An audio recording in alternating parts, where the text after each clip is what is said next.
Okay, good evening, everyone. Welcome to the Militarized Equipment Ad Hoc. It is Monday, March 27th. On the agenda for today, we are going to discuss, I would call it the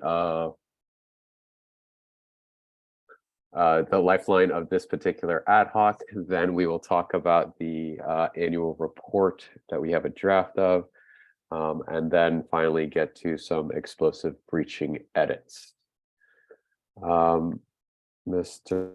Lindsay Pullen, why don't you lead us off on that first part since you were the one that brought it up? Well, I'm only bringing it up because I saw it on the commission agenda. If commissioners are thinking about proposing to suspend or lay down the ad hoc, then I hope as a committee we could talk about that. But I don't know where that came from on the agenda. Maybe it's yeah. So I'm actually looking for a bit of context from the commissioners. Could you tell us which agenda you were looking at? I believe it was last Thursday's. Just two. It's there's a addendum or a addition that lists all of the different committees, and then there's an asterisk that says and a footnote that says it's expected to sunset, and I think it said April. Is this ringing a bell? Yes, I recall that now. So the that is likely the, how would I describe it? Once the annual report and explosive breaching are done, the original purpose of this particular ad hoc, which was to initiate these policies and get this process rolling, as would be complete. There could be additional tasks to be taken up, but those might be the subject of a later ad hoc. The drive of this particular one was to work on all of the policies that the department wanted to initiate.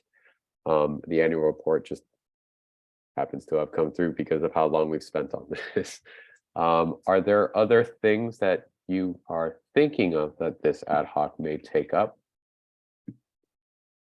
So both the local ordinance and AB 41 have an annual process, right? So this annual report is part of that.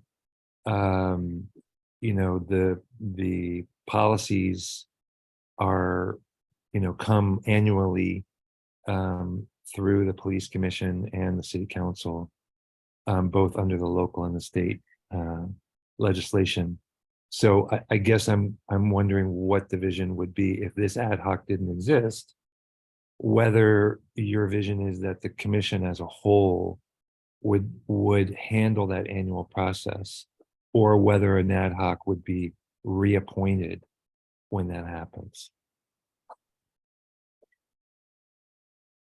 Anyone have thoughts about that?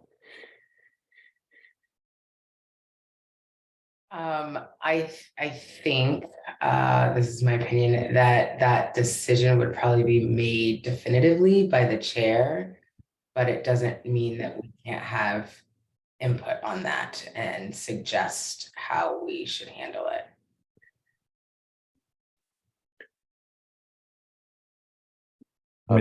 I would think that because this ad hoc has developed considerable knowledge and expertise, there is some sense to keeping it alive, even if it doesn't meet regularly until it's needed again.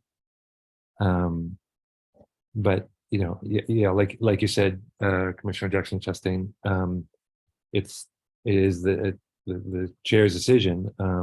But that's kind of what would make sense to me. Yeah.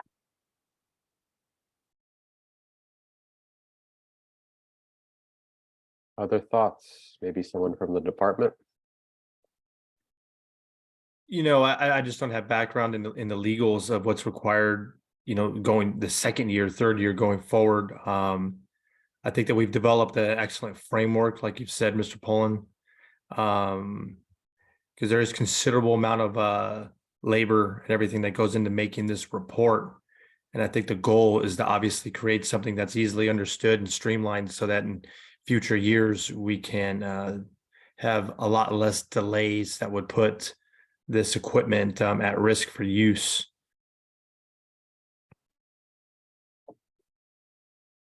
Let me ask this question before we begin to wrap up on this subject, which is once the annual report is, for lack of a better word, finalized through this ad hoc and the final policy explosive breaching is brought up, is there any more work to be done for the rest of the year? Yeah, definitely, sir. So we still need to, we really need to bolster our vision recording system to capture a lot of the data inside this report more fluidly so that when we essentially output our annual report, we should be able to go to one specific domain of data and export all of those 9 questions that have to be answered annually within that. And so on the 16th, the day after I put this report out to the department, our Office of Inspector General sat down with us and they looked and had several suggestions, or very good suggestions. And by and large, what really came up was getting a lot of the data points that we see in here into Vision. Now, of course, that's been very difficult with the data breach, and Vision has subsequently been down since the initial portion of that breach, but we do anticipate hopefully getting it up in the next 4 weeks or so. And as I'm sure we'll see in our discussion today, when we talk about how data is collected, we're going to find that Vision is going to be a very large part of the product moving forward, but that won't be able to take place until it's actually not a part of this data breach. Now, the good news is that it's a very expensive system to modify, but we never finalized our prior contract with them. So it's still open for modification, but they did express budgeting concerns. I think we were slated for 80,000. We're at about 120,000 right now, but this is a crucial document moving forward for the agency. And I imagine we could leverage some fixes that we'll discuss tonight. This too. I think I might be jumping us too far ahead. I was thinking about the annual use report and some of the compliance issues that we had raised by email about meeting all of the requirements of the state law. And I don't know if it would be a little bit more supportive for that to be a more regular discussion with the department rather than simply on receiving the report pointing out deficiencies. Mr. Lindsay Poland. One other thought is that the department, as I understand it, has a plan to acquire an armored vehicle to replace the Bearcat. And presumably that would require, that's as an armored vehicle, it would require a policy. Maybe it would fit right into the policy that exists for the Bearcat and the Suburban. But when you're asking about what else might come up, that's the only thing that occurred to me.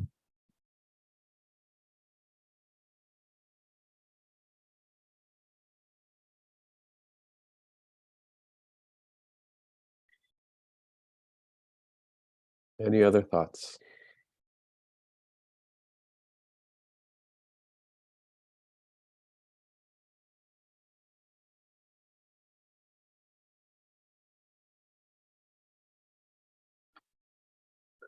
Okay.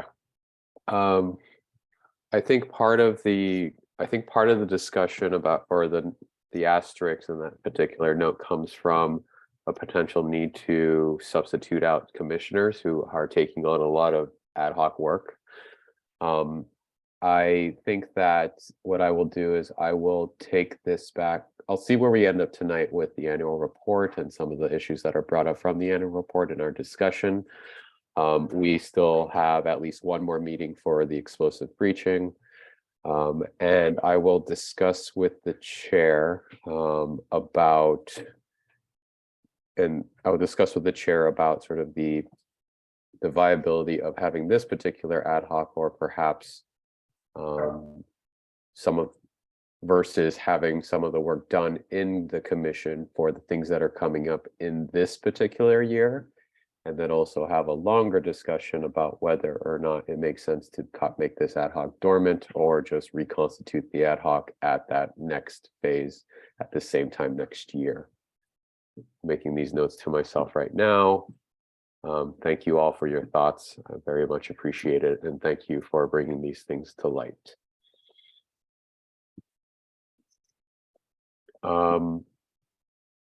Is it all right if we turn to the annual report?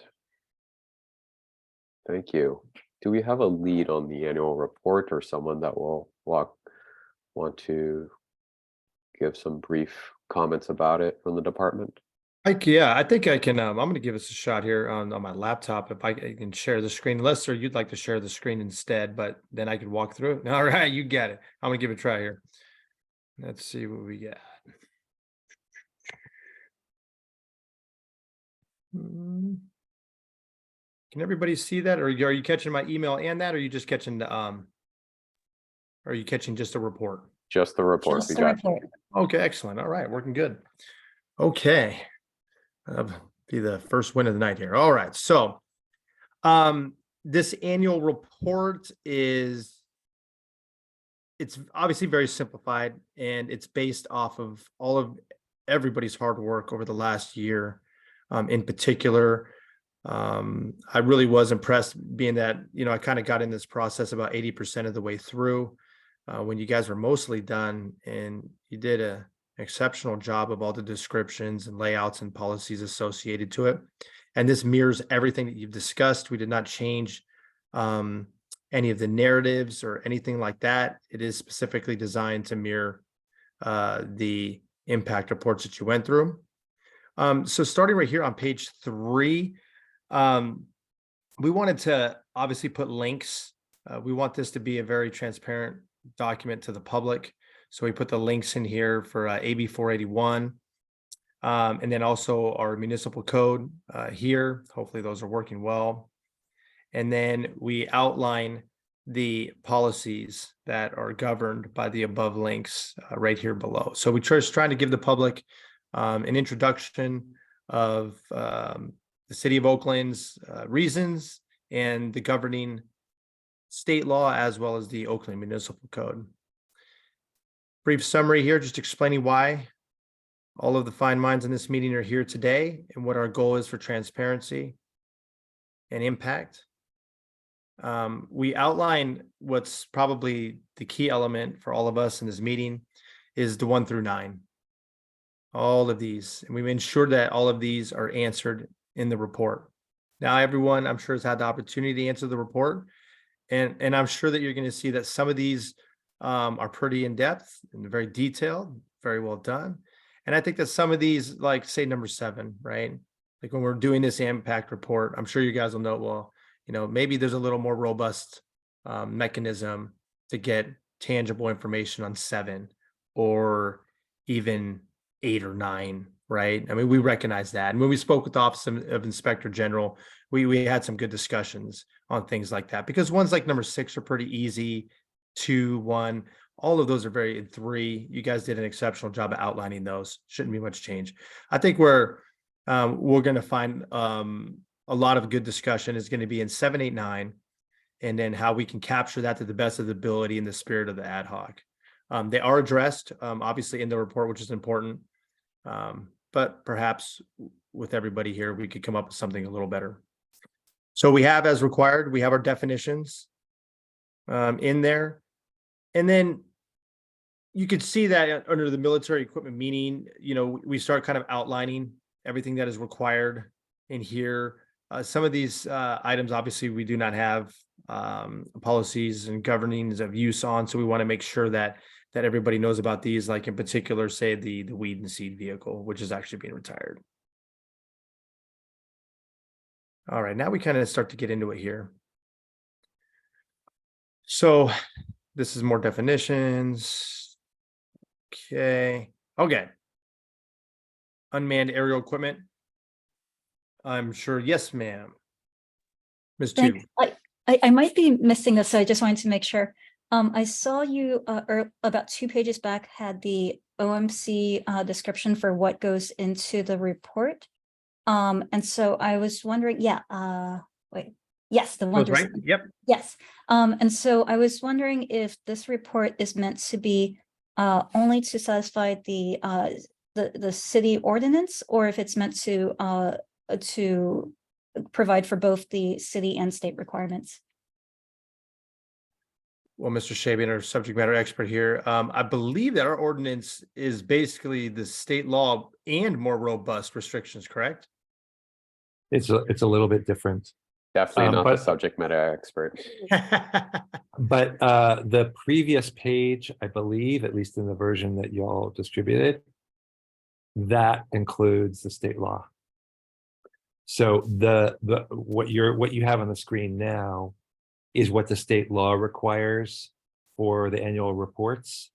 I think we'll get into this later, but when we get down to the bottom of the document, but the state law does define what a type of equipment is in a way that I think is a little bit more clear than the municipal code, because it defines it by make and model.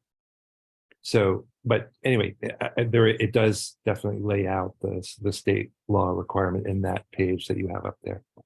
So I would say that when I made a comparison between AB 481 Gov Code 7072 and the local ordinance, there is one additional section that the government code does require above and beyond the local ordinance, and that's what's listed that's on the page right now as number 6. If the law enforcement agency intends to acquire additional military equipment in the next year, well, that yellow hurts. Oh, doesn't it? Oh, I apologize, everyone. Let's try something else. Rather unprofessional. Oh, it could be worse. But this is something that I, and scrolling through, didn't quite see. But it is one requirement above and beyond the local ordinance, and one additional thing that the department does need to include in its annual report to satisfy both. So instead of a list of 9, it's a list of 10 things. Everything else does overlap. So that's a good point, everyone. And this was a discussion I had. I don't know if you guys have had the privilege of meeting Mr. Sergeant Gonzalez, really an expert in the field in many years. And I sat down and had a meeting with him, and I asked him, looking at our inventory, did he foreshadow any equipment that we might need to buy? And more particularly, not with, say, Elanco Bearcat, with Mr. Lindsay Poland brought up, because that's a significant piece of equipment, but more of like, is it likely that we're going to need CS blasts or flashbangs, which those are obviously tangible items that have high usage under certain circumstances. You could go a year and use very little, but then in, rattling events, you could go through a significant number. And when he looked at it, he said he didn't believe that there was any item specifically that we needed to, he foreshadowed that we needed to purchase. And even outside of the ad hoc, for us, it's a financial issue, because we are looking at tremendous shortfall over the next 2-year period.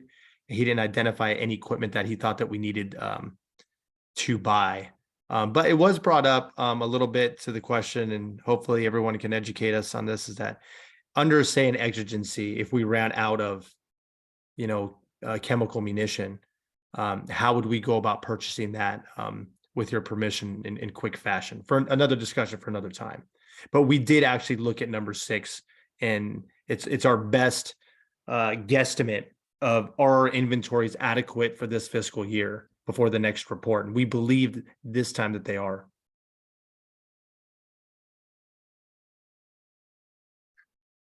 So I think 2 things come from that discussion. The first is that if the department has made the determination that the department does not intend to acquire additional military equipment in the next year, I think you need to say that under each type of equipment that you have listed in the annual report.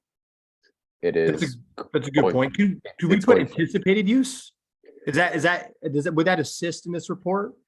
So like I asked them essentially for some of our prior protests. How many munitions did we use? How did we reacquire them? During training, like, right? We're always going to use munitions during training. Projected use now we would have to accept that that's not going to be, it is an estimate, correct? So, it's not going to be perfect, but anticipated use, I think, could be helpful. correct. I think that perhaps the department has some expectation of how much of a particular piece of equipment it uses over the course of a year, looking at the previous years, as well as the current state of whatever equipment it may have, and make a determination as to whether or not it needs to replace any of that equipment. And from there, likely have an anticipation of whether or not they would be intending to acquire additional military equipment in the next year. And also for the group, one of the discussions that we had with OIG, Office of Inspector General, I'll refer to them here as OIG. We're going to see if there's a capability of all of our military equipment notifications are going to fall into vision for obviously greater transparency and tracking, and most importantly, greater accuracy. And in our vision, as we've discussed before, it has all of the required information in the law as well as the Oakland Municipal Code. But we're also going to see if we can actually get an accounting quantitative measure within vision. So say, for example, I say I have 30 flashbangs and I have my monthly training on Tuesday. And during that training, we use 4 of those flashbangs that when we could put into our military equipment notification on this date for training, we utilized 4 flashbangs, then the inventory would drop to 26. If it has that capability, that will really help us draw on essentially how much equipment that we're using at what time, and we can more accurately project out to the city as well as to commission what we need, because we don't want to have an under inventory, and we certainly do not want to have an over inventory. What are your guys' thoughts on that?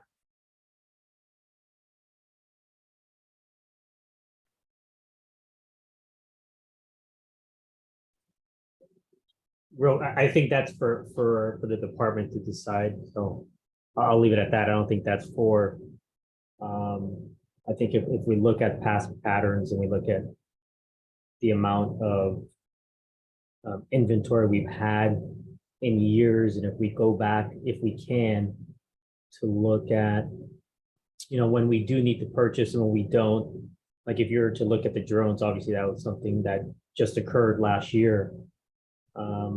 But they have a projected life of 2 years. So, and also I'm having more deployment. So I think we can have that discussion offline to figure out what we do. I think that's my take on that. I think we can kind of come up with that. The OPD side can.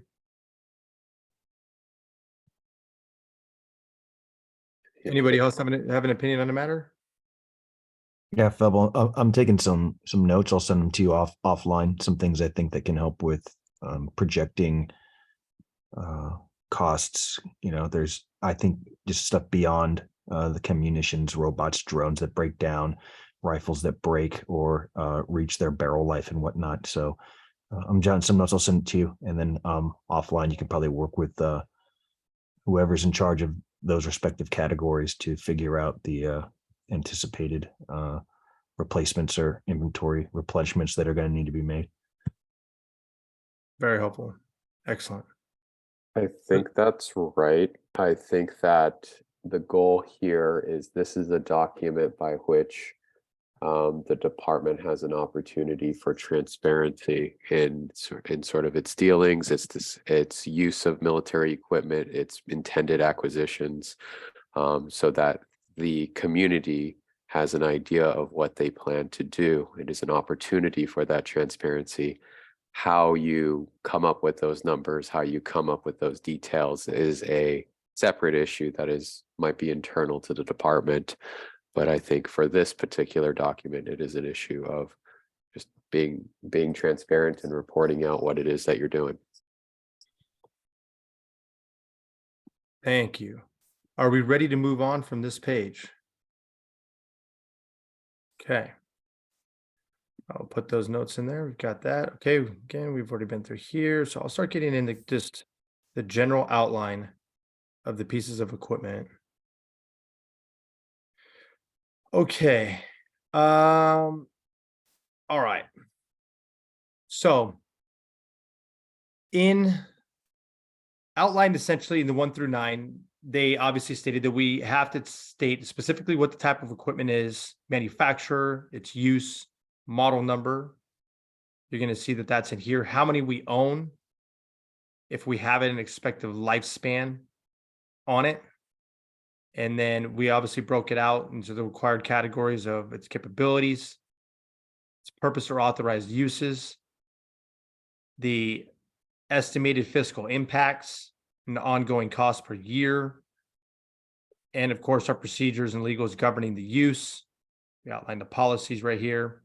And then, of course, the training that requirements associated with said equipment and coordinators of such equipment. Now, this is highly fluid. We might need to make this a position, not a name. I apologize, DQ. I put you on the spot on that one. This should actually just be the position. And then it moves on to the next piece of equipment. Is there any questions about this specific outline? This too. Thanks. And let me know if we should talk about this in a different part of this meeting. For the state law, for the fiscal impact part, I see your line for fiscal impact. I'm assuming that's the initial cost. And then I see the next ongoing cost per year for maintenance. I'm wondering about the other fiscal elements that are required by the state law. That's going to be the acquisition, personnel costs, training costs, transportation, maintenance, storage, upgrade, and other ongoing costs, in addition to the source that the funds will be coming from. And I'm wondering what your plans are for that part. So I wasn't a part of the discussion when the ad hoc created this information within the impact reports. So I'm not sure the metric that this was developed off of. That is something that I'll have to go back and speak with Lieutenant Thomason over and see what they use to govern this particular number. Yeah, hopefully someone else can fill in a little bit more. The impact report requirements are not necessarily the same as the state law requirements. And so the state law requirements include more information than I see here.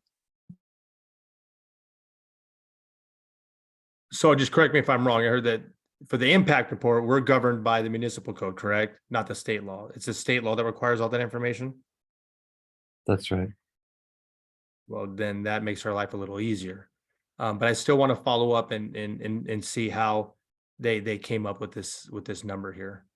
So let me back up a little bit. The state law and the local ordinance are exactly the same in what it requires for the annual report.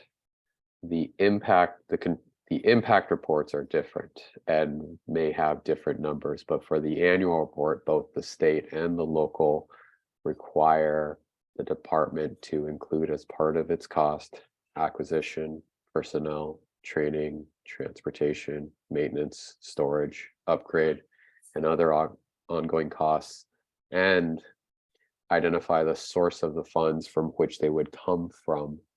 I would think that the easiest way to get through this is for each one of these to just have that list and identify which one of those they may be, or what the costs of those things are.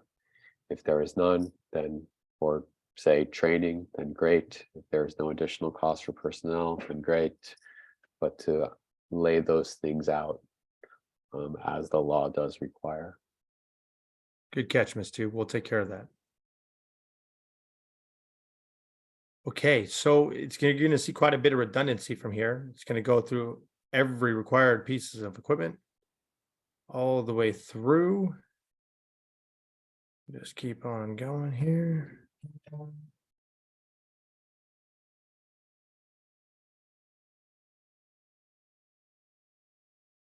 Don't realize how much of the stuff we have to write about it. I think that's the point. So I didn't see in your, was the internal audits or the results of internal audits, is that at the end or is that included within each piece, each type here? So it's broken out into 7, even though I understand that there is 9, but a part of the 9 requirements are built into these breakouts of each piece of equipment.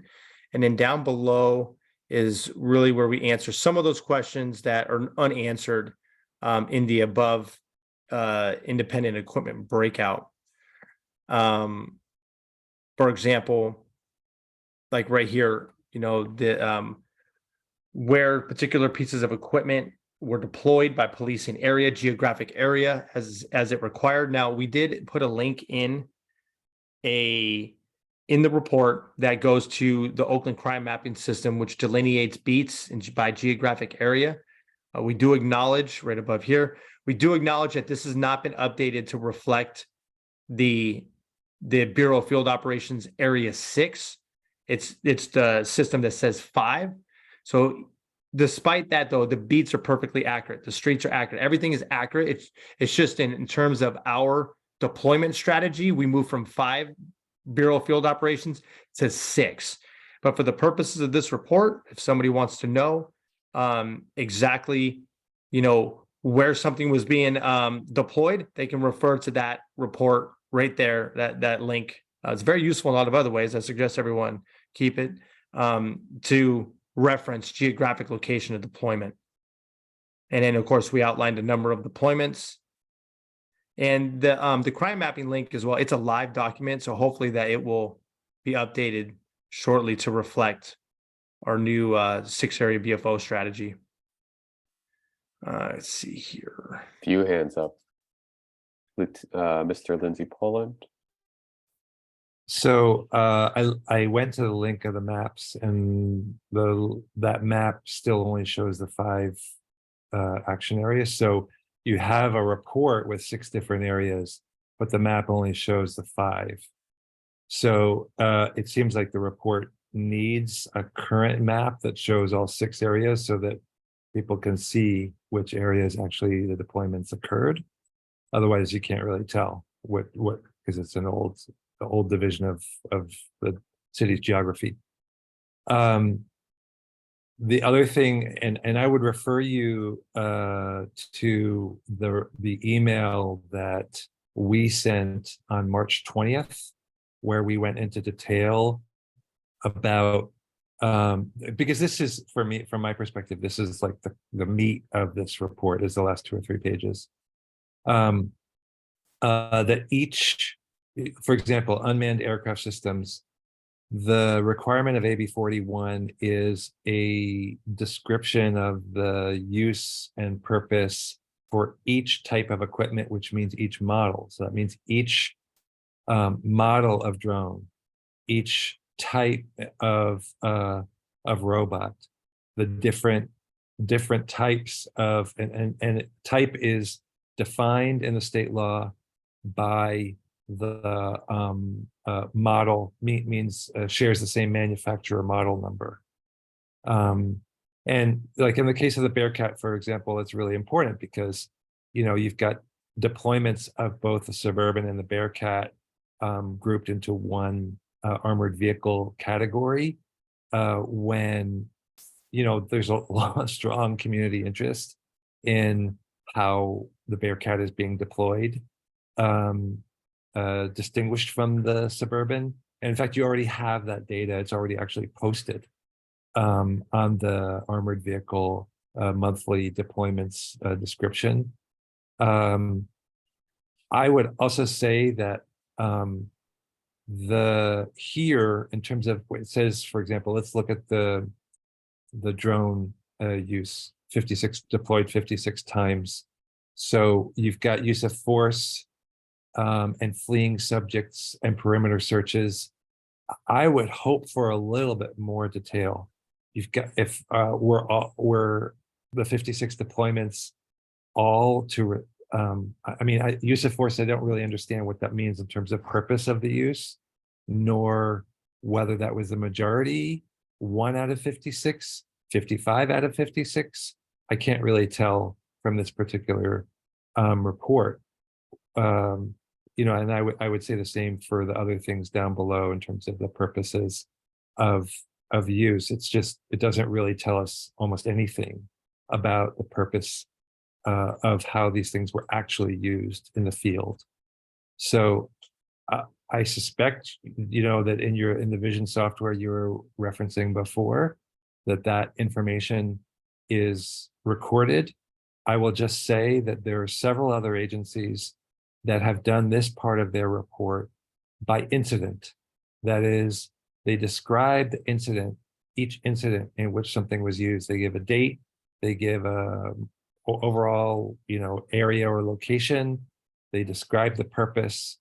Sometimes they describe the outcome. And of course, yes, for each type of equipment, meaning manufacturer model. But really, I think this doesn't really tell us how it was used. And the one other thing that we do also described in our email of March 20th is that the state law requires, I'm sorry, the OMC, the municipal code requires the percentage of the uses that were authorized by warrant or non-warrant forms of court authorization. And it seems to be for each type of equipment. There is a reference to warrants here, but only in a very overall general way. So these are all great points. And every single thing that you mentioned is going to be, and significantly more information is going to be captured in the vision system. Because we're obviously working on antiquated spreadsheets, you know, as a result of the outage. You guys haven't unfortunately had the opportunity to see the MEU as we've developed. So in addition to everything you've said, it's going to track it by incident number. It's going to track it by report number. It's going to track it by internal affairs number, as we'll go through. And I'm sure somebody will mention, well, you know, how are you tracking the negative impacts in the community? So if a complaint is ever generated by the use of militarized equipment, it's going to track that. And Envision is an all-encompassing system. It's going to have all the CAD details. It's going to have the reports. It's going to have the location, of course. It's going to have the personnel involved. It's going to have a checkbox. Was this as a result of a warrant? What the outcome? Did it result in an arrest? Was a complaint generated? Was a civilian injured? What was the demographics of the civilian? Was an officer injured? What happened? Why was it deployed out there in the first place? All of that and much, much more is going to be built into Vision. But so what are you saying about this report? I mean, this report is still being generated in order to fulfill the state and local requirements. I'm not sure. I hear what you're saying about Vision, but right. What are you saying about this report? I'll work with our coordinator who has the databases and advise her to break this out in more detail as requested in accordance to the data that she captured at the time. So we'll work on that. And then, but it's also important for everybody in this meeting to know that these are certainly things that we have all thought about and are building in to the system. Had the system been up and running prior to the authoring of this report, this would be a non-question. We would have already had it. So I'm just trying to basically say is that it's not that we don't want to, we do. When we're in the process of making what we believe is a system that will not only capture all the data, of course, by the law, and it certainly will, but much, much more. So I will work with my coordinator to break this data out by model as noted. Ms. Tu, was your hand up for this thread or a different thread? Same. Go for it. So I really like the idea of planning ahead for how to make this easier and more transparent.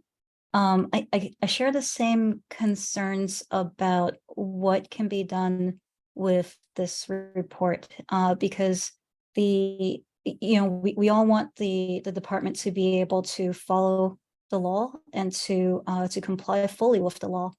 And for one of the laws in question, the city law, there is a time component to it. And so I think one thing that would be helpful today is to talk about what not just what the department can do, because it sounds like you do have a plan for who to follow up with and how to get more information, but not just the what, but the timeline.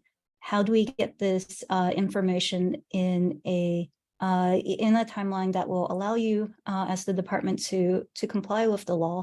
And is there a way to review this or give feedback or discussion, so that way, if there are non-compliant points, then we can bring that to your attention before we hit the end of the timeline? Well, for 2023, the next annual report, I believe that the vision system is going to by and large remedy all of this. Okay. Ms. Joseph's been tracking this information from July of last year. I have little doubt that she has the information that is being requested and will input into the document for 2022. What's the plan for this year's report? I mean, it sounds like a good plan for next year's. So that's exactly it. I will have my coordinator break out her data in more detail as Mr. Lindsay Poland requested, and resubmit it. I think what Lieutenant Febel is saying is he is going to get all of the information and manually put it in. Let me ask, what is the timeline on that vision update? We wanted this division update to be completed in mid-January. That was the goal, and we were very close. We were simply working out some training modules in it and then finishing the PRO portion of it. We were 90% there. And then, of course, we had the IT issue that really hung us up. But it actually ended up, let's go glass half full here. It worked out well because we realized we forgot to check the warrant box. And then after speaking with OIG and getting some feedback, and even getting feedback here this evening, I'm realizing that there are things that I could build into vision more, so that, like Ms. Chu brought up, that we could get a highly accurate, timely document moving forward to next year. It was our hope that with the implementation of a vision before the IT outage, that you would have had that same document based from vision for 2022's tracking era. Unfortunately, we're unable to attain that due to those issues. I'm going to keep at this, and but when you say OIG, do you mean the commissions or the internal OIG? Internal, sir. Yeah, Ms. Rebecca Johnson. Got it. Okay.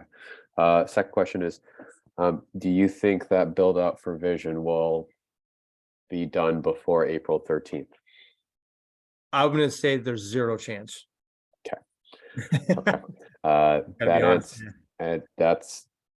That's fair. So essentially what it sounds like is that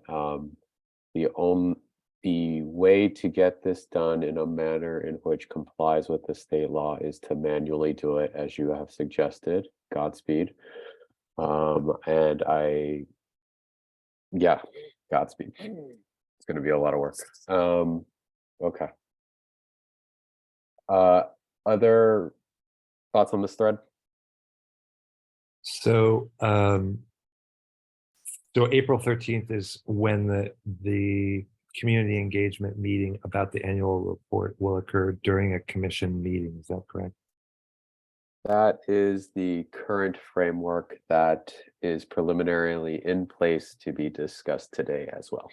Okay. So the manually inputted revised document, when does the department need to get that in order to get into the commission's Brown Acted agenda?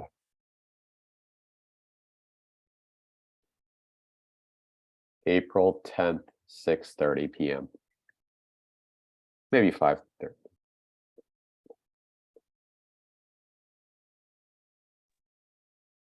And Lieutenant, I can't remember what your rank is, sorry. Yeah, Lieutenant, sir, thank you. Is that, are you committing to do that by April 10th to provide Get a as new much as version? much as we can, so I can bet. I get it.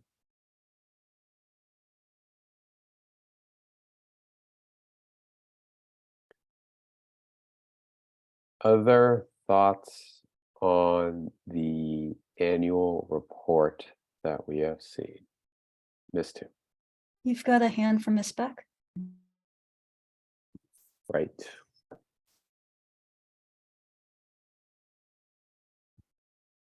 Let's do it. Miss Beck.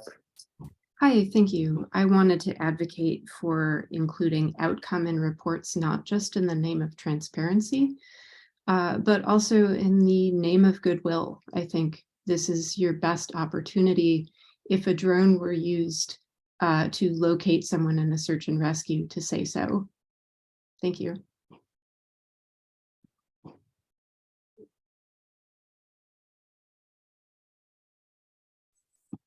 Brings up a good point.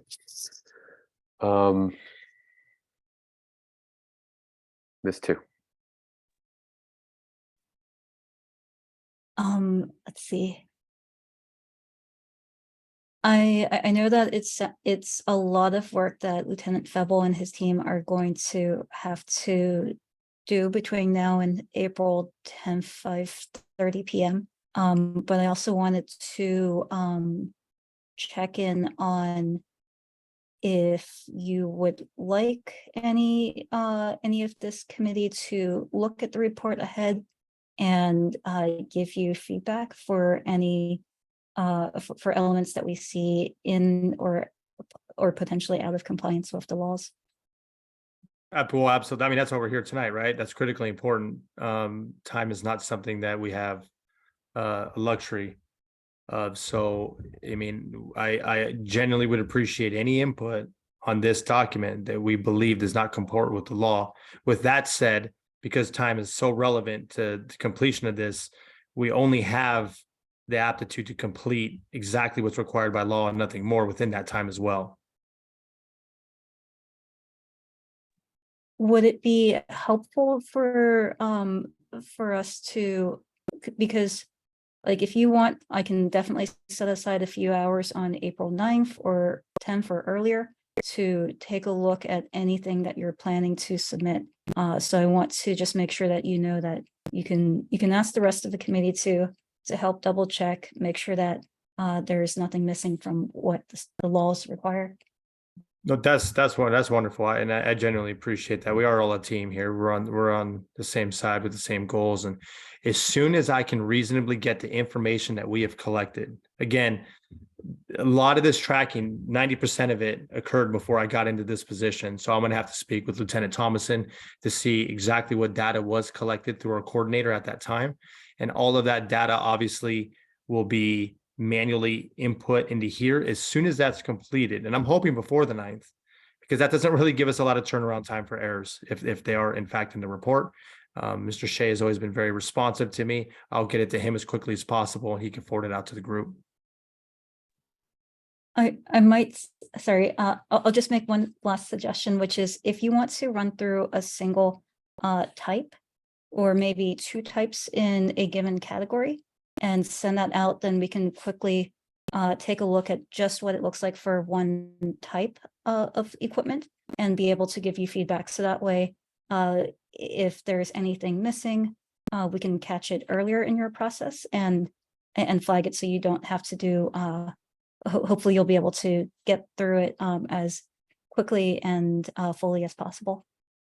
No, that's an excellent suggestion. There's nothing like building something wrong once, right? So we'll go ahead and work with you guys here and get an exemplar. It would be very helpful, and then we'll work off of that. In fact, we'll do our best to get you that by what is today, Monday. Hopefully by close of business Wednesday would be great. Greatly appreciated.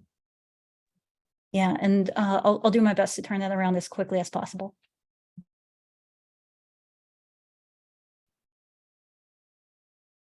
Any great discussion. I think that's a plan. Why don't we take some last discussion points on this annual report. I know that we have not yet gotten down to the impact mitigations and alternatives section. Perhaps we could take a look at that.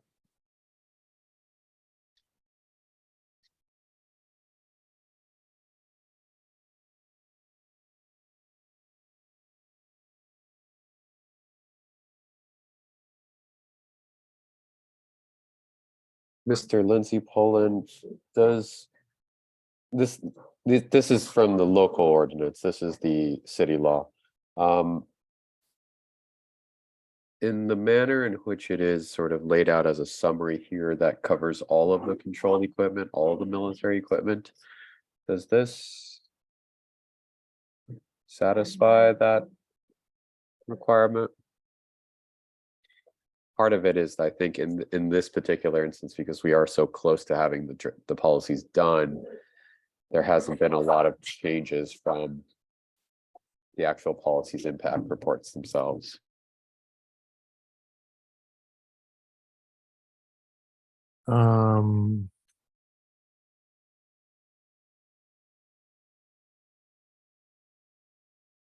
So again, my reading would be that the annual report under the municipal code is something that is required for each type of equipment.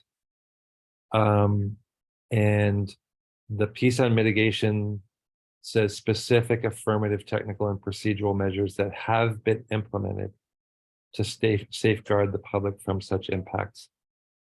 The fact that this is the mitigations, the alternatives, and the impact are all, non-specific to any type of equipment or even any category of equipment.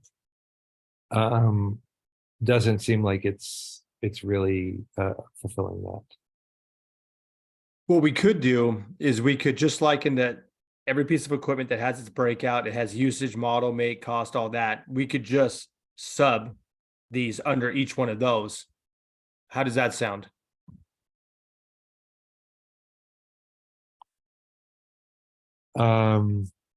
If it's actually the same, I mean, I would imagine that, the alternatives or mitigations for drones are going to be kind of different than they are for flashbangs. I mean, I think it's going to require a little bit more than that, but I think it would be helpful to look at the impact statements for each one and compare them, because the impact statements try to project what those things are going to look like. And I just don't remember how much diversity or difference there is in the impact statements on those issues between the different types of equipment. If the information regarding the alternatives is outlined independently in each impact report, then it's a very tedious, albeit easy remedy. I don't think you two are disagreeing. I'm just going to go ahead and say that. Yeah, I don't think you two are disagreeing. I think the difference here is that in the annual report, it's asking for what actually happened, right? So the impact report kind of seeks to project that, and that presumably that's based on some past experience. So it may correlate really well, but not knowing what actually happened in the last year or 6 months that this report covers, I'm not entirely sure whether the department considered alternatives in the same way that when the impact report was written. Does that make any sense? I mean, it might be very easy just to import it in that way if the actual experience corresponds or maps exactly with what was projected in the impact report. Miss Two on this thread or a different thread? New one. Okay. What I would suggest is that the department take a look at each of these mitigations, alternatives, and impacts from the impact report, since we are so close to when we actually did pass the impact report, and one, plug them in, to under each particular section, but also number two, take that additional assessment and figure out whether or not you have implemented anything specific since the impact report, or made an updated assessment, or considered other alternatives. If you haven't, you haven't, just say so, right? But I think that is the task for that. Yes, tedious, yes, a little bit of additional work, but that process is what the annual report dictates. It's just a little weird because we just got those policies passed within the last 3 months. So I recognize that, but practicing now is probably going to be helpful for the future. Ms. Two? I am looking at the search warrant usage part, and this might be something that John will need to fill in on the OMC requirements. But I see that search warrants were approximately 32 times. And the questions that I have in my head as I'm looking at this are, where were these used? What equipment was used, right? Like, it makes a big difference whether it was 32 Bearcat deployments or 32 drone deployments, or an even distribution across all the weapons. So what the equipment types were, which districts they were in. I'm also wondering about the word approximate, and wondering if this is 32 warrants, or if there was something, I guess if there was some kind of ambiguity, just a little bit of text to explain what that ambiguity might be. Do you think that this is a separate section to be called out, or should be in each military equipment portion? Well, the good news is going forward, this is going to be very, very simple to track with Vision. But as as this broken record is going, yeah, our coordinator is going to have to break that out as to the extent of the information she collected. If I could say one other thing about warrants, I wasn't sure when it said warrant apprehensions, whether that encompasses all kinds of warrants or only arrest warrants. Does it include search warrants? I wasn't sure what that meant. So some clarification of what the meaning is. Good Because point. the language in the ordinance is just warrants and not just arrest warrants.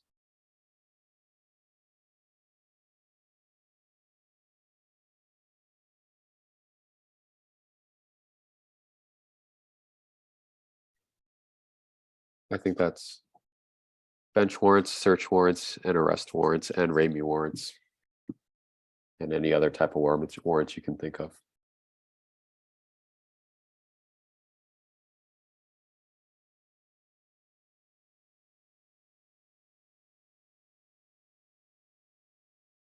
Sorry, one last one. There are no known IAD complaints. Are there AB 481 complaints that might not be IAD complaints? So any allegation, so this is one that I had to defer to the commanders of Internal Affairs Division. This is going to be new to them as well. So I referred out to them and asked them if they had any known record of any complaints taken or generated as a result specifically to the use and or deployment of militarized equipment. And they have the definitions, and they said they had no known record at this time. And here we go again. And when it comes to Vision going forward, if a complaint is generated, it's going to have associated numbers and everything attached to it. But for this report, there should be 0.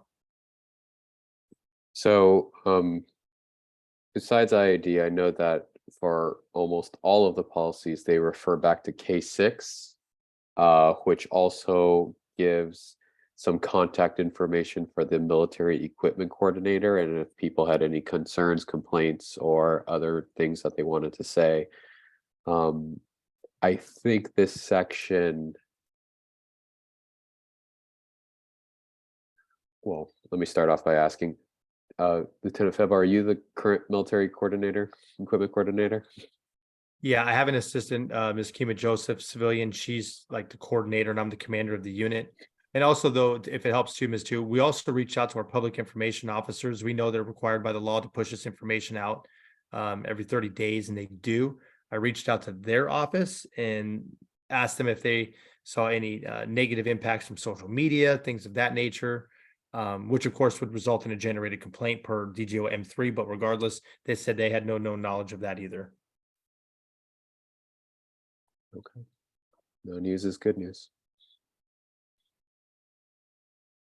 Anything else on the annual report, y'all?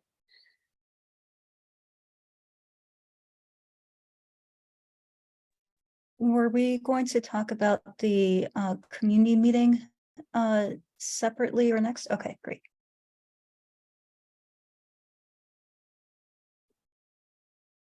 Okay. Going, yep. I had a question. It's a general one in the beginning. Is it worthwhile? I know this is focused on usage, but to include like a paragraph that talks about like all the revisions made to the policies and process. I don't know if it would be appropriate to add it here.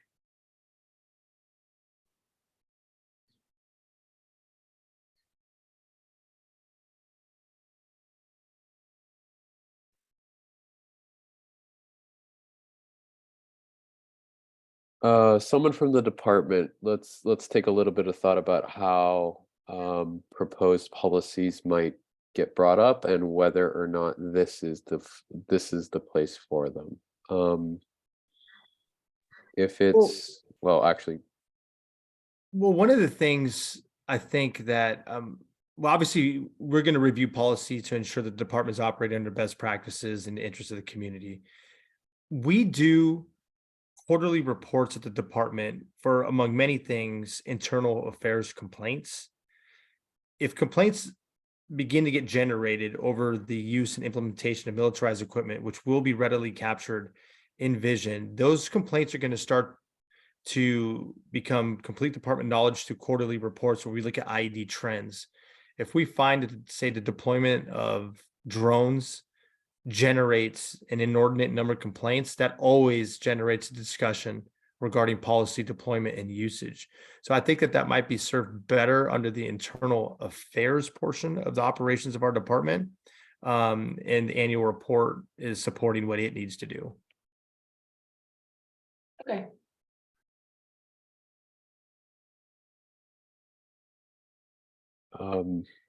I guess the other facet of that is whoever's writing this annual report, do you think they'd even be comfortable making those policy suggestions? You know, I think what would happen is let's just say we had an inordinate number of complaints regarding the drones like we'd stated, and that starts coming up in quarterly reports. The Office of Internal Accountability would likely convene an internal meeting to discuss the trends and the mitigations moving forward. And then that's where the discussion would likely come up for policy revision, things of that nature. What is good about that, if those things were to occur, they could actually be captured under the military equipment use to discuss in chronological order that those things have happened.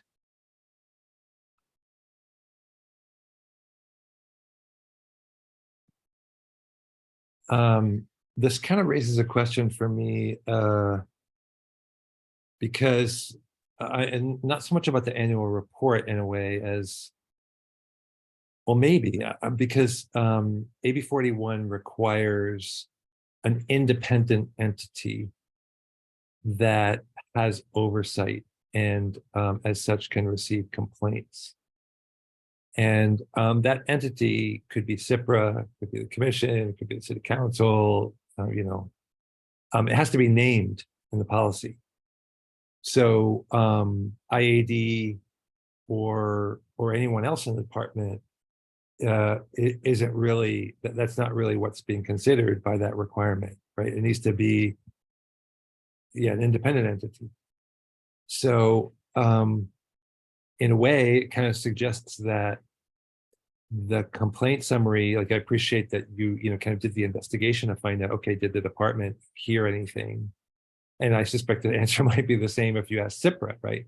But I think that the designation of an independent entity to receive complaints about the equipment does kind of require that whatever that entity is be consulted in the annual report about on that point of complaints.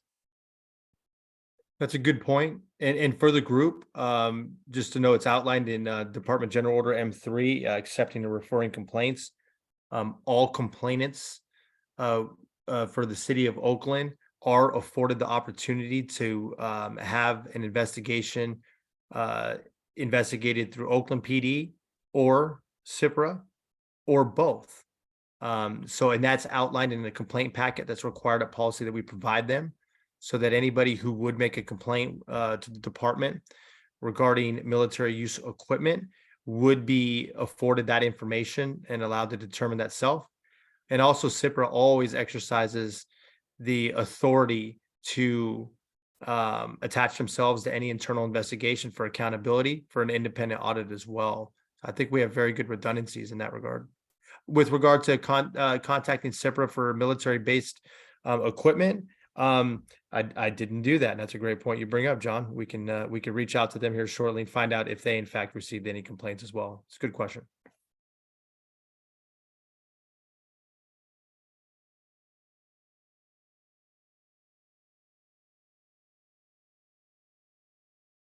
Any other thoughts on the annual report?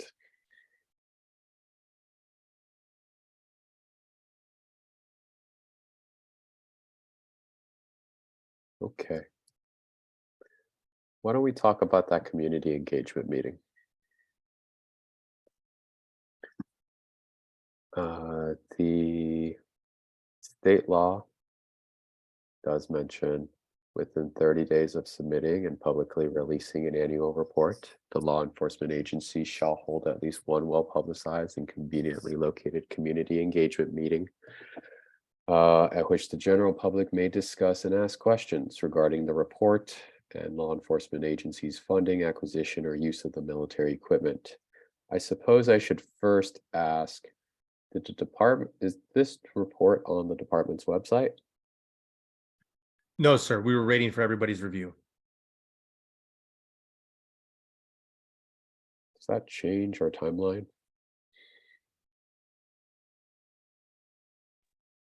The community engagement meeting has to be within 30 days of posting and submitting. So if it's able to post before that April 13th meeting, in theory, then it would still be okay, in theory. But it's true that, you know, we would want community access, you know, so that community members can actually take a good look at it before the engagement meeting.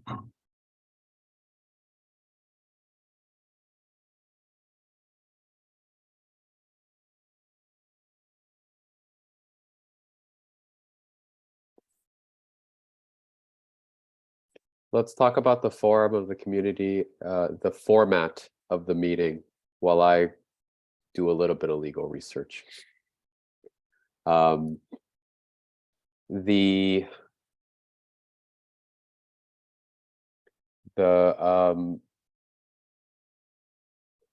it concurrent with the commission meeting does have its pros and cons, obviously. I don't know what, if anything, the legislator intended when it created government AB 9481 about what that engagement meeting looks like. I can sort of see in such a forum that it would be, or meeting, that it would be a lot like our in commission meetings, where there would be public comment and questions, maybe not too much dialogue, or commissioners would direct a representative from the department to answer the questions that are posed or potentially comment on some of the discussion points. It would probably be a little bit, it would be freer from Brown Act restrictions than other situations involving public comment or act, especially with a pretty broad topic. What are people's thoughts about having such a meeting concurrent with the police commission meeting? I do think the benefit is that we know exactly when the meeting is going to occur, and then we're going to have obviously everybody involved. You guys' brilliant minds have been working on this for a very long time, like Mr. Poland said, the subject matter experts present. So not only can they hear from the department, but they could also hear from the creators and the input of the document. I think that's highly beneficial.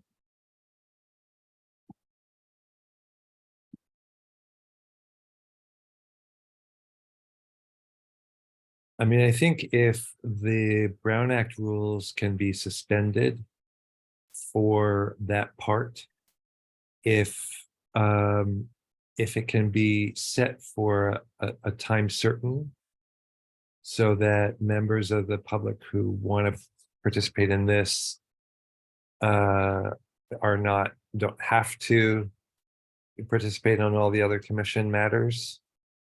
And if it's not too late in the evening, probably, that it could work. I mean, you've got the sort of infrastructure of the commission meeting happening already.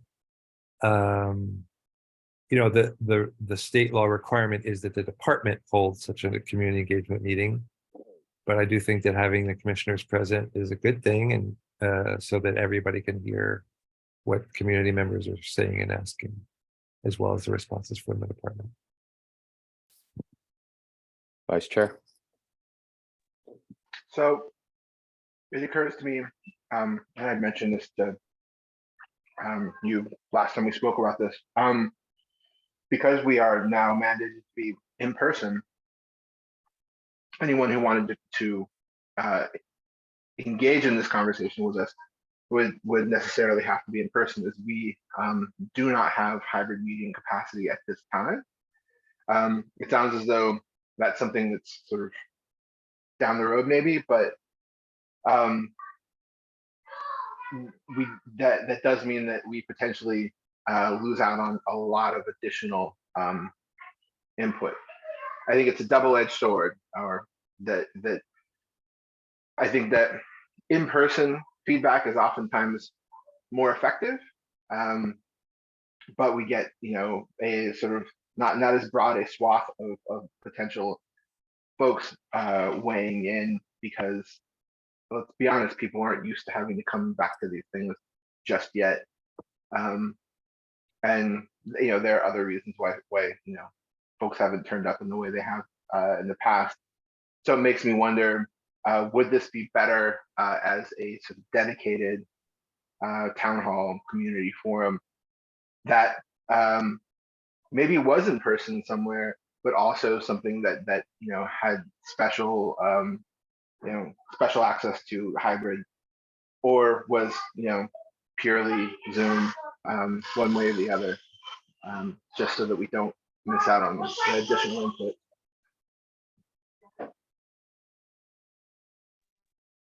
Speaking of Zoom and attendees participating.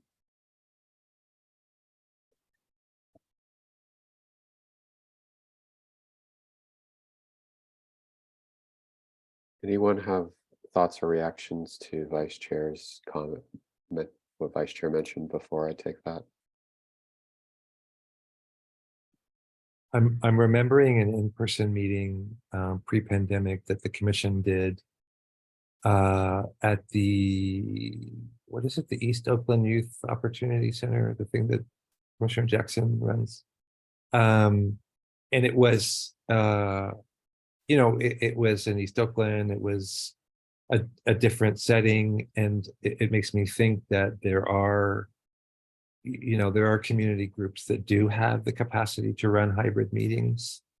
How that would combine with an official, with the rest of a commission agenda, I don't know, you know, but that is a possibility, and you know, I'm interested in what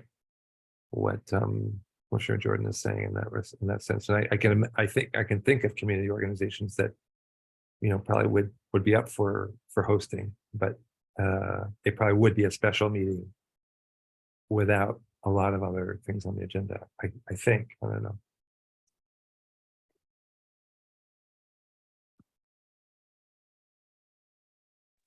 Sorry, to clarify, it doesn't even have to be a commission meeting. We've had those kinds of meetings at locations. So, for instance, literally just weeks before the shutdown because of the pandemic, we had a community forum at the same exact location around use of force, and the use of force policy that was being developed at that time. That was not a meeting, not a commission meeting at all. That was purely a community forum. And so we did not have to sort of work around all the other Brown requirements. That said, we could only have 3 commissioners there because of that. That's the one sort of piece that was, had to be thought about ahead of time. But so it doesn't have to be a commission meeting itself.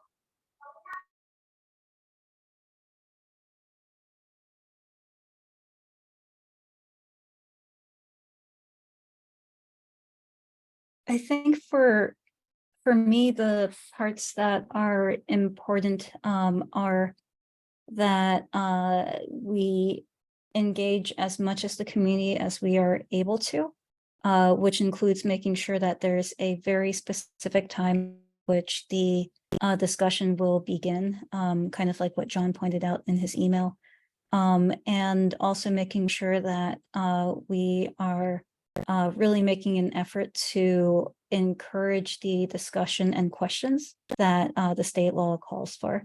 The state law doesn't say how many questions or how much discussion, but I definitely feel that trying to encourage as much community input and discussion on this would be healthy.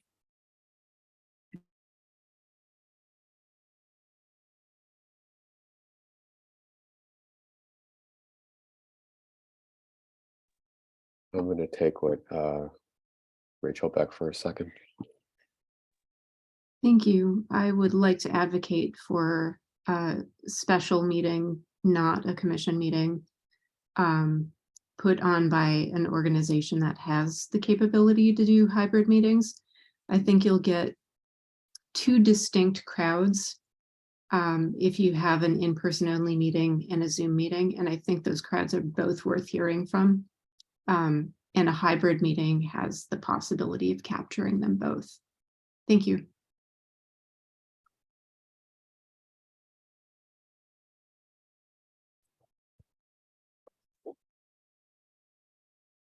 Okay.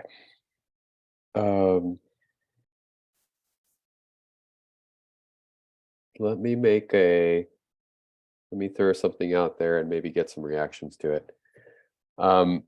I see that the local ordinance requires a agendized item on a police commission agenda about the annual controlled equipment report.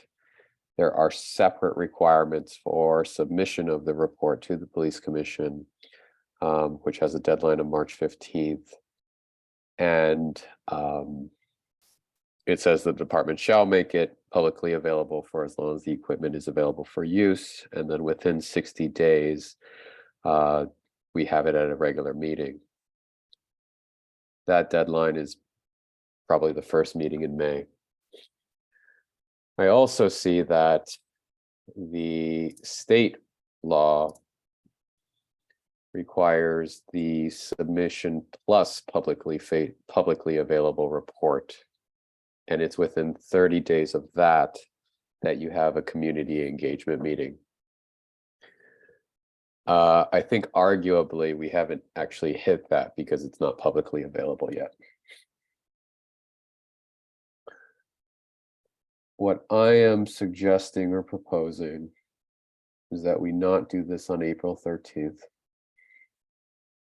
We instead have the commission meeting on the first week of May, or the first meeting in May, which I have no idea what that Thursday date is.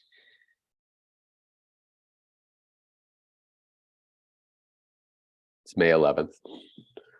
And that we probably will get a completed annual report that can be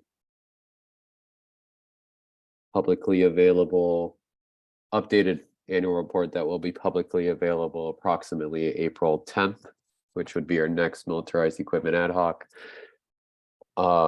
It is submitted and publicly posted that week, which would make a community engagement meeting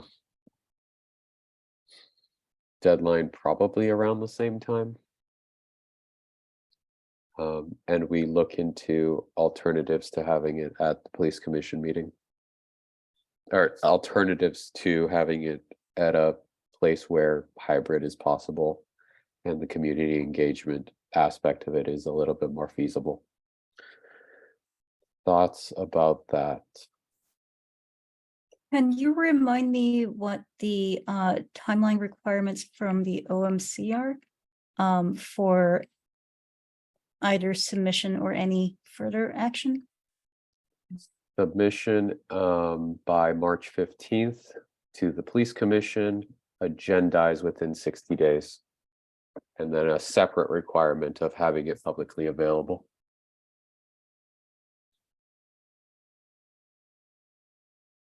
Are there any other after the 60 days within agendized, like any further has to city council or anything? Okay. No.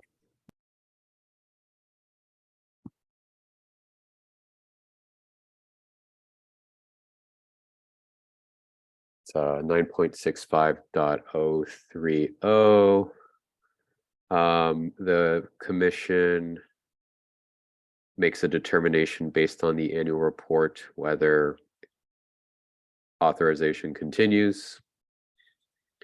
And if the commission decides that authorization is either revoked or modified, then it gets sent to city council, but without any time limitations.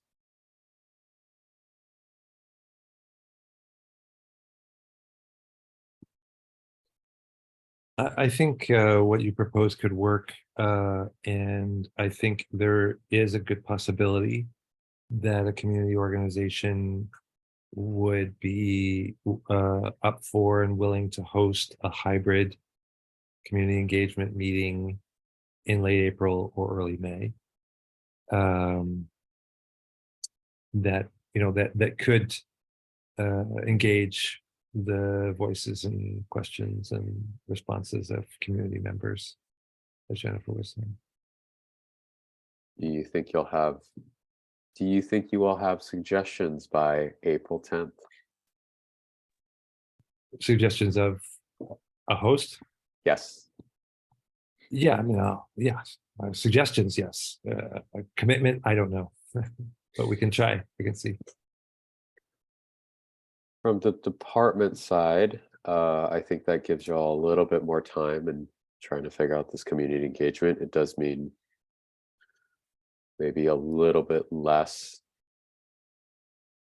Well, you won't kill two birds with one stone. Thank you, everyone. Yeah. Thoughts?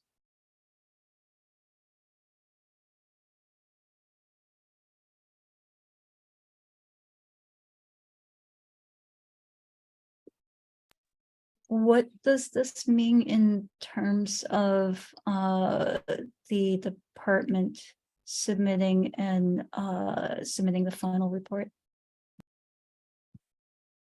I think really what it means for us, and everybody probably is on the same page, is that we have to revise this as quickly as possible. The first minute it's revised, we're submitting it. So there's going to be no delay. The time that's going to take is the real question, like Mr. Shea brought up, but we are going to go full tilt. And that's why I generally appreciate your helping us with the outline so that, we have a good canvas to start. We'll go from there, but it's definitely going to take time.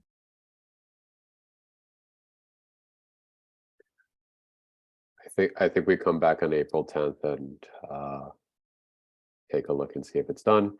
And if it is, then take steps. If not by April 10th, then at the very least, we'll have some idea of when it will be done. There is an outside deadline of the 1st of May 5th, 14th-ish, or basically the first police commission meeting in May. Fellow commissioners, vice chair, Commissioner Jackson Castaigne, I'm signing us up for more work. Thoughts before I get before vetoes? I'm not surprised. Yeah, no, I mean, this feels logical. It makes sense to me. I'm very sorry. You can tell chair to never be on an ad hoc with me again. Okay, let's take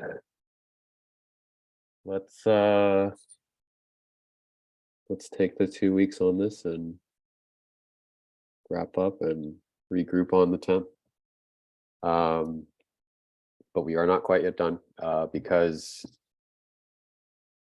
Lieutenant Toribio and Sergeant Cardona are here to let us know how the explosive breaching audits have been. Any last thoughts on annual report stuff?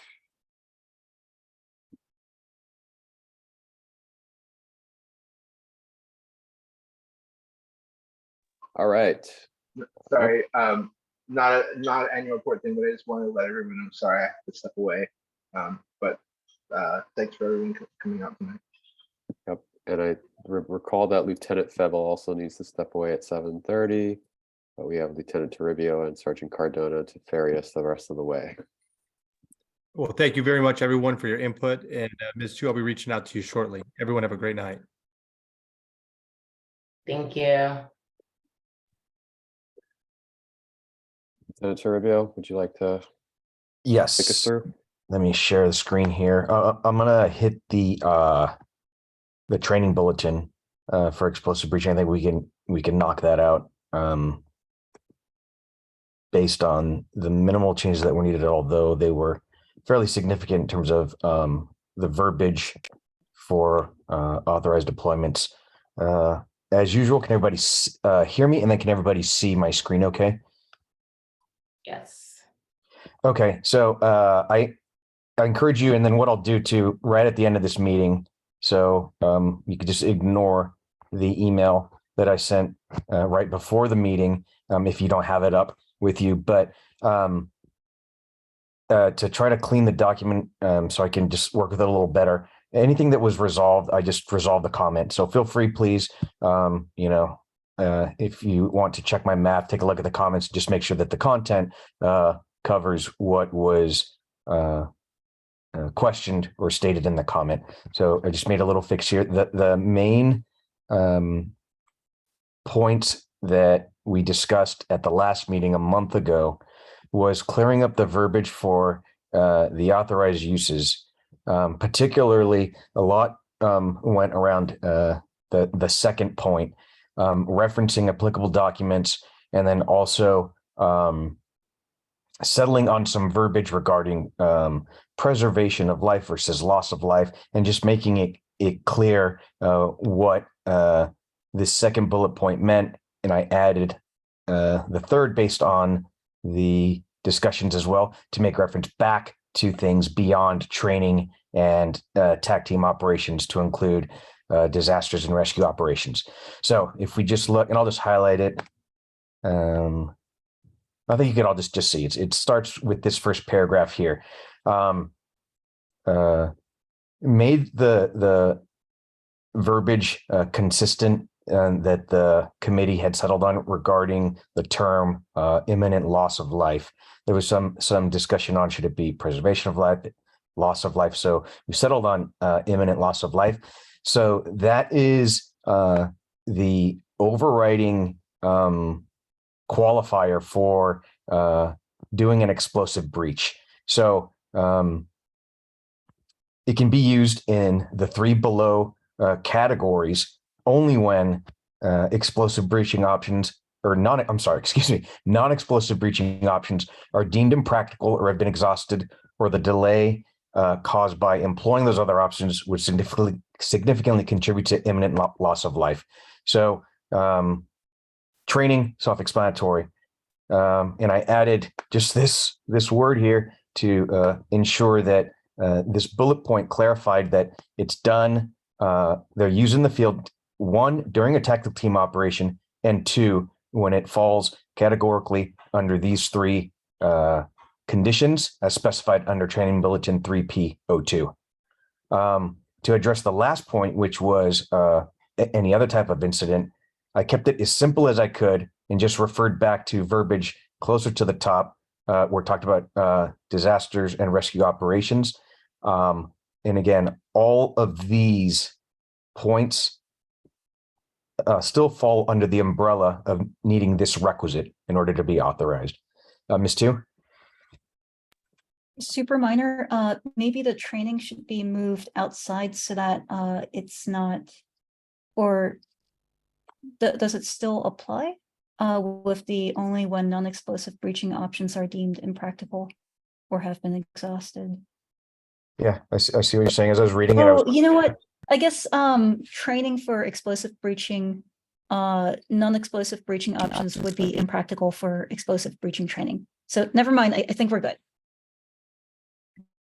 you're okay with it? Because I was kind of seeing what you were saying, and I was like, I see what you're saying, and I'm kind of agreeing. But if you're thinking that it's fine as is, I'm okay with it too. Just because I think reading it, I think it's it makes sense that training is kind of training and separate. But I any am issues good with either direction that you go, and I talked myself out the direction I went. No problem. Anybody else on this? If Lieutenant Toribio, if you read that and it says that you can use and you believe that you can use explosive breaching as part of training, I think you're okay. Okay. Okay. I remember a discussion about defining barricaded suspects, hostages, and active shooters. Were we able to transpose those from 3P?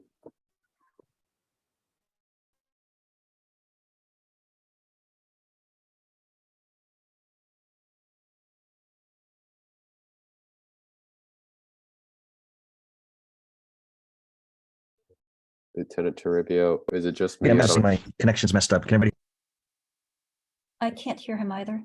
It is jumping in and out. It probably has something to do with the sharing of the screen. Okay. I can hear everybody now. As soon as you started to talk, Mr. Shea, it sounded like a robot was talking for a second, and then I lost everything. So let me try sharing again. Yeah. I was mentioning that there was some discussion about defining the three terms that were there: barricaded suspects, hostage situation, and I can't remember what the third one is. Active shooters. And let me share the screen again. So let me know if you guys don't think that it's adequate to just reference the training bulletin above. If you want the definition, I can throw them in, no problem. But I have here. I think the issue was that isn't publicly accessible. And so a footnote with the definition and maybe just pointing out that it comes from Training Bulletin 3P02 would be helpful. So that way members of the public can read what the definition is. Okay.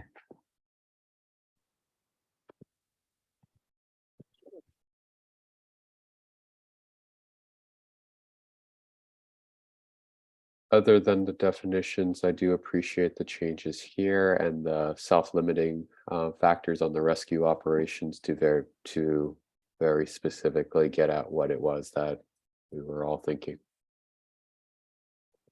Right. Okay. Anything else before we go down? I think there's only one other section.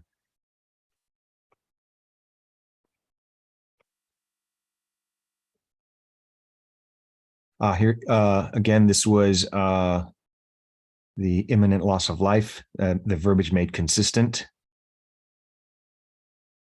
This was changed, and then it was changed back.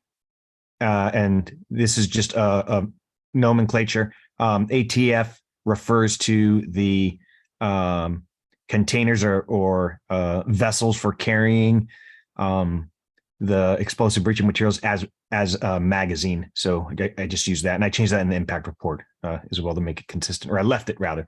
I was going to change it to container, but I left it. And that was it. So I'll throw in the footnote and I'll resend this to you guys right after this meeting. And then you guys can feel free, please open up the other comments and just make sure that everything anybody posted is addressed. And then hopefully we can get this finalized. Any questions before? I think we have like 20 minutes left. I can pull up the impact report and we can start to go through that. All right. Let's do it.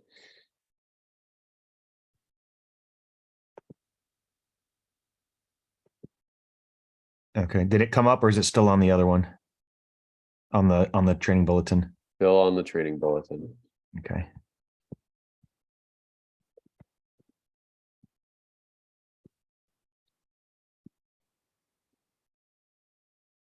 Okay, so we should be up now. Again, same thing. As soon as we're done with the meeting with added notes, I'll just blast it out. And then again, after I make whatever changes, I just fixed something. It was just a misspelled word. And then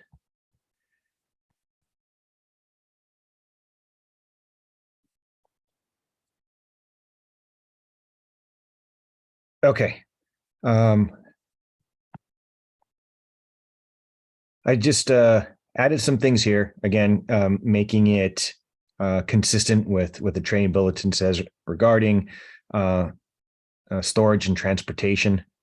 I also made it consistent with Mr. Shea's updated recommendations on making the verbiage regarding the tactical team consistent and using explosive breachers instead of just breachers.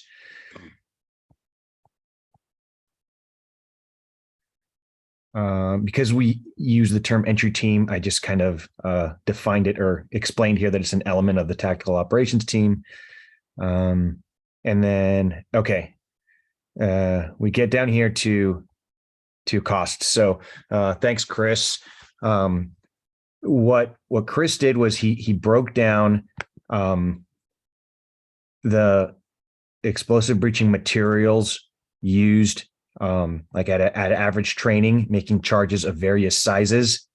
And then he did the costs for them. So you guys can see that there's 1, 2, 3, 4, 5 different charges that this breaks down. And it has the cost breakdown for each charge and then a total cost. And this is just for the military equipment. I also added here that there's additional equipment such as doors, door frames, sheets of drywall, other building materials that may be present for doing explosive breaching. Sorry. This should be in training.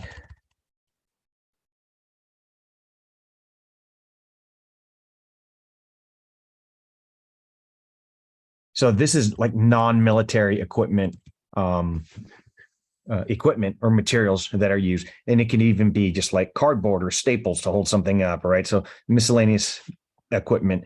And then I just said that, these may be purchased through the tactical operations team's funding allotment, and that falls under the support operations division under SOD. So yes, Ms. Two. Thanks for doing the materials breakdown. That's That was all Cardona. all right. Well, thank you. Thank you. Was it Sergeant Cardona? Yeah. Yes. Thank you, Sergeant Cardona, for doing that. It's really helpful to get just a sense of the magnitude of what that looks like. Can you remind me, the training was once a quarter? So the specifically for explosive breaching, it's done minimally twice a year, and that is within the team. So that does not include, and that probably should be mentioned here. like sending somebody to a school to Right. get the initial qualification. Yeah. Is it possible to just put down the number of officers who are involved in the training so we can have just a sense of magnitude for that? Yeah. Cool, thanks.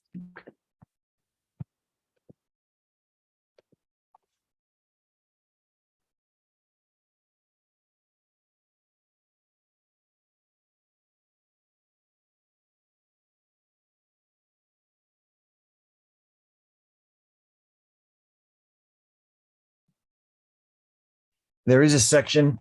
Sorry, this impact. I hadn't worked on an impact report before, and it's like light Greek to me. There's a section also, and I know I'm skipping through some stuff, but there's a section that discusses training, and it mentions the costs of potential overtime. I gotta find it, but I'll figure out. I'll find where that's at, and I'll move Ms. Tu's data that she wanted regarding the number of officers to that section, because I think that's where it's more applicable. It says that there may be overtime expenditures because the tactical team operators, they train twice a month, and while they may not go on overtime because it's a auxiliary assignment, sometimes their shifts may need to be backfilled, and then that incurs an overtime cost. So, and there's actually a tracking number that's associated with that. So all of that stuff is tracked. All right, so we're back where I left off. This is the cost of materials. Just what was fixed here were again, just trying to make the verbiage consistent. I removed pursuit review boards. I don't believe it was relevant to evaluation of explosive breaching. There was also something that came out of the last meeting, that it should be made very apparent that explosive breaching can kill somebody. And so I changed serious to lethal in this section when it talked about impact on persons, and saying that there's a possibility that explosive breaching apparatus can cause minor to lethal injury on a person. Here we go. Okay.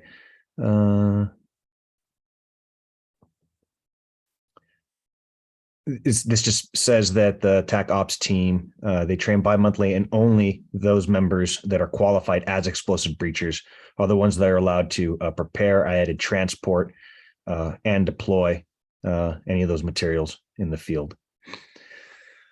Going to the de-escalation section, I believe there was something that I added here. Okay. There was mention also to in the last meeting, per my notes anyway, that there should be a bit more regarding de-escalation.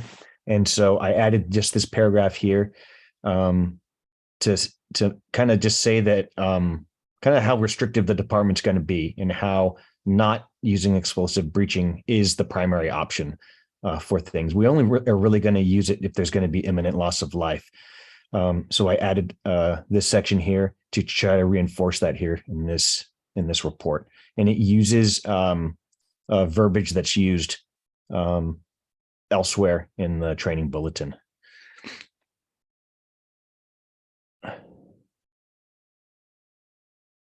Okay, going down. Okay. There was a note that it was a bit lacking in terms of the technical safeguards.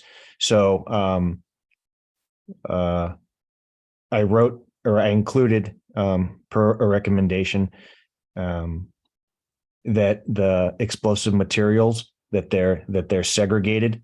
They have the actual explosives, and they have the initiator materials, and then those are kept in separate containers apart. They're not stored together.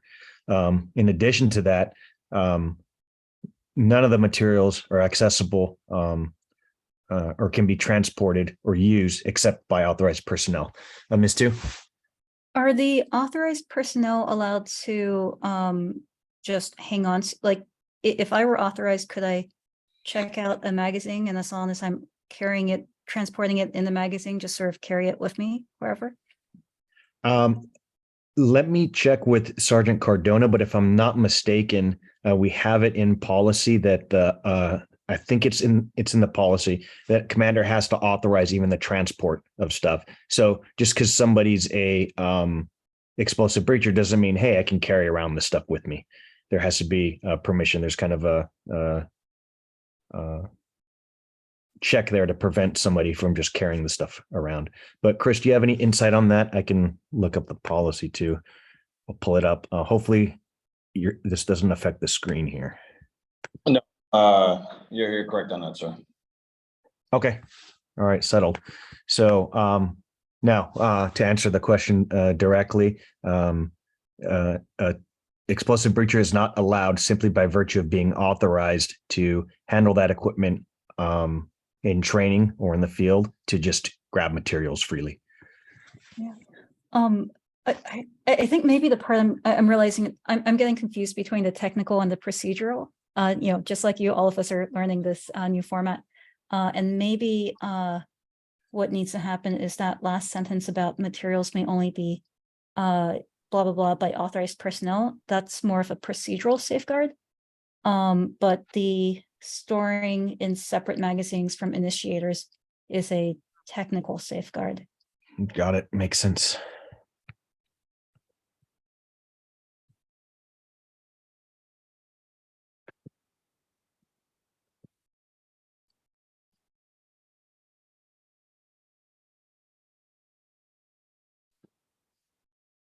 Okay. Speaking of procedural safeguards, we are now here. I moved that last sentence from above here. Cleaned up again, just consistent verbiage. And I left the sentence. I know what I was intending on doing, and I didn't complete it. This last bullet point is just to ensure or to state that. Oops, let me finish this.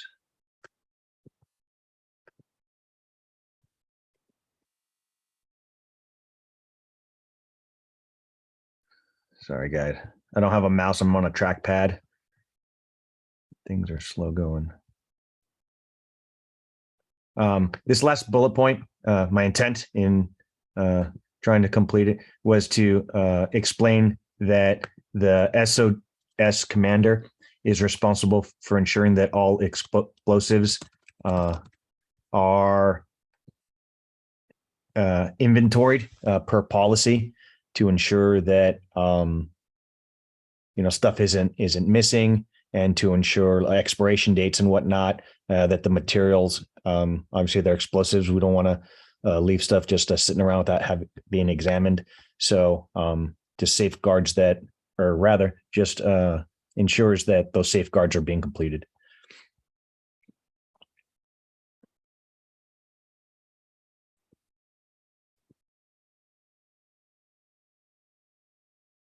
Okay.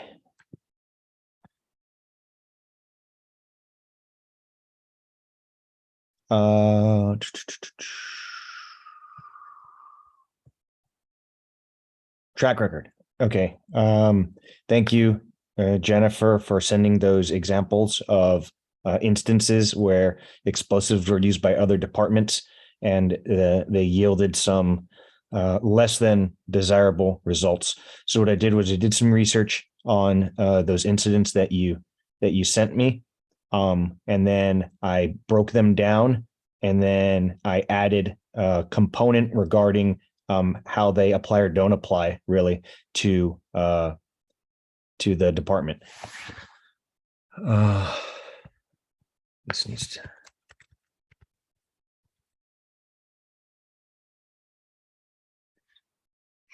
Okay, so this mentions that the department conducts explosive breaching minimally twice annually None of the trainings thus far, none of it resulted in injury or in any unintended or unanticipated destruction of any property based on any explosives. I summarized the July 2021 Los Angeles PD incident in which they blew up fireworks in a vehicle. It contained this like an iron container inside designed for explosives. Didn't go as planned, and a bunch of people got hurt. I was not able to find out the exact material or the means of the detonation that they did. However, I think it is worth noting how that won't happen in Oakland, or how our policies protect against that. So we don't allow the use of explosive breaching charges to be used for the purposes of detonating any other incendiary devices. I go to the July 16th Dallas Police Department, where a murder suspect was located, and they delivered a explosive device via robot that killed the suspect. And I just added that our the department's breaching policy, it explicitly prohibits the use of using explosive breaching for those purposes against an individual. The last one that Ms. Tu brought to my attention was the move incident in Philly in 1985. So I summarized that. What happened was they dropped two 1.5 pound explosives on the roof of a building. They wanted to detonate or destroy a bunker that was there. They used Tovex, which is a alternative to, I think, dynamite, as well as C4. And then it ended up destroying a generator, which caught fire. In addition to that, they let the fire burn with the intent of destroying the roof.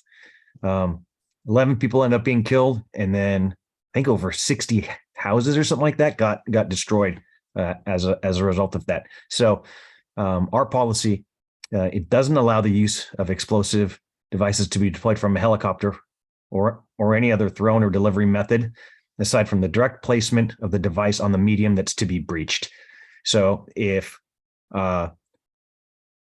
there's something that needs to be breached, it's an actual operator that is going up and placing the charge on there and then remotely detonating it, versus deploying it by hand or launching it in some other method. It's all the intention is all to affix the detonation device to the medium that needs to be destroyed in order to prevent the imminent loss of life. And then operators will go in after that. This was just a note for me to mention to you guys. I guess I could have put in a comment, but I added it at the bottom. Somebody had asked the question on whether or not the use of explosive charges mandated reporting to the ATF. ATF does not require any reporting when detonations are completed. Questions? Okay. I hope I know when Mr. Shea went through this last time and he facilitated it, I took notes. I hope I got everything, but please take a look, you guys. Give me like a half hour once this meeting breaks, and I'll send you revisions, or the current revisions minus the things I need to research, so you guys can look. And then please hold me to it. Like, contact me if you have a comment or suggestion, so the next time we meet, I can give this to you in advance. It wasn't fair of me to not have this for you guys before we had this meeting, so I apologize for that. That's quite all right. You and Sergeant Cardona have done a lot of work to address and answer a lot of the questions and comments that we had. Thank you for that. It's not easy writing these things, right? But putting in the work early, I think, will make things a lot easier for future years and reporting requirements. I'll take a last call for anything on the impact report or the training bulletin. Give it the pregnant pause. Okay. I think let's have everyone once Lieutenant Terraville has sent us that last set of revisions to take a look and perhaps have an opportunity to really get towards a final draft by our next meeting. Our next meeting will be on, what did I say? April 10th. April 10th, 6 p.m. Any holidays on that day? I don't think so. Easter's the day before, but the 10th is not. John, we have that class we're teaching that night. The decal. Oh. Oh dear. I'm going to say April 10th, 6 p.m. Let's see if there's a way around it at the moment, because we also set that as the deadline for the annual report. And let's talk offline about that. Much appreciated. I'll send a follow-up email. Thank you, everyone. Thanks, everyone. Thanks, guys. John. Check your inboxes by 8:30. I'll have both of these in your inbox by 8:30. I Again, don't know how many of us are going to do that. So if you want to send it in the morning, that's perfectly okay. All right. Thanks for all your work. All right. Good night now. Good night.